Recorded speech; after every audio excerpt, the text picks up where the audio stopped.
बाकीच्या म्हणजे सर काय सांगाल, आज तुम्ही इथे आयोजन केलेलं आहे, सगळे शिवसैनिक इथे उपस्थित आहेत, काय नेमकं या मंदिरामध्ये होत आहे त्याबद्दल जरा सांगा. या मंदिरात आम्ही सर्व आमचे शिवसेनेचे प्रमुख पदाधिकारी, शिवसेनेची महिला आघाडी आणि युवा सेनेचे सगळे लोक याकरता या ठिकाणी आलेलो आहोत की महाराष्ट्र राज्यामध्ये मागच्या 2.5 वर्षामध्ये ज्या प्रकारे माननीय श्री एकनाथजी शिंदेसाहेब मुख्यमंत्री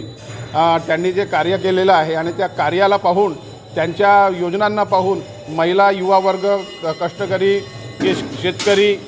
ह्या सगळ्या लोकांनी जो प्रतिसाद दिला आहे आणि आशीर्वादाच्या रूपामध्ये मोठ्या मोठ्या मताधिक्याने आमच्या उमेदवारांना निवडून आणलेला आहे आणि एक स्पष्ट बहुमत जे आहे महाराष्ट्र राज्यामध्ये जबरदस्त पद्धतीचं स्पष्ट बहुमत महायुतीला दिलेलं आहे आणि ते मुख्यमंत्री म्हणून त्यांच्या चेहऱ्यावर ही इलेक्शन, हे जे निवडणूक आहे ती लढली गेली होती. त्यांच्या नावाच्या सगळ्या योजना होत्या आणि त्या योजना कुठेतरी सर्वसामान्यांना सुदृढ करणाऱ्या, मजबूत करणाऱ्या, एक आधार देणाऱ्या होत्या. म्हणून माता भगिनींनी आणि युवकांनी मोठ्या प्रमाणामध्ये मतदान हे महायुतीला केलं आणि महाराष्ट्रामध्ये जबरदस्त पद्धतीनं आपलं सरकार या ठिकाणी आलेलं आहे. आणि आमची सर्वांची पदाधिकाऱ्यांची ही इच्छा आहे की मागच्या 2.5 वर्षामध्ये ज्याप्रमाणे मुख्यमंत्री साहेबांनी दोन्ही उपमुख्यमंत्री महोदयांच्या सोबत जे काम केलेलं आहे, परत ती टीम काही वेगळी होऊ नये. जसं आपण क्रिकेट संघामध्ये पाहतो की एखादी कप्तान असतो,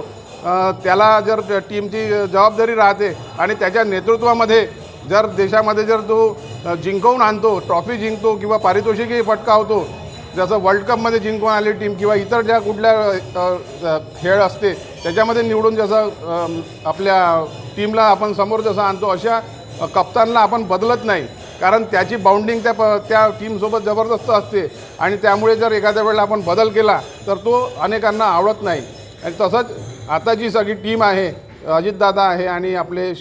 देवेंद्रजी फडणवीस साहेब आणि मुख्यमंत्री एकनाथजी शिंदे साहेब आहे, त्या तिघांची बाउंडिंग जी आहे ती खूप जबरदस्त आहे. मंत्रिमंडळाचे सगळे आमचे मंत्री खूप चांगलं काम करत आहे आणि तसंच परफॉर्मन्स जर पुढे आपल्या महानगरपालिकेमध्ये पण आपल्याला बघायचा असेल, जनतेचा प्रतिसाद जो आहे तो जसा या महाराष्ट्र राज्यामध्ये आता दाखवला तसं महानगरपालिकेमध्ये पण आपल्याला जर बघायचं असेल तर त्या पद्धतीने ती टीम समोर वाढली पाहिजे. आणि म्हणून परत एक वेळा मुख्यमंत्री एकनाथजी शिंदेसाहेब हे झाले पाहिजे महाराष्ट्रामध्ये, जेणेकरून विकासाकडे जाणारा जो महाराष्ट्र आहे त्याची गती आणखी जास्त वाढेल आणि महानगरपालिकेमध्ये सुद्धा आपल्याला यश प्राप्त होईल.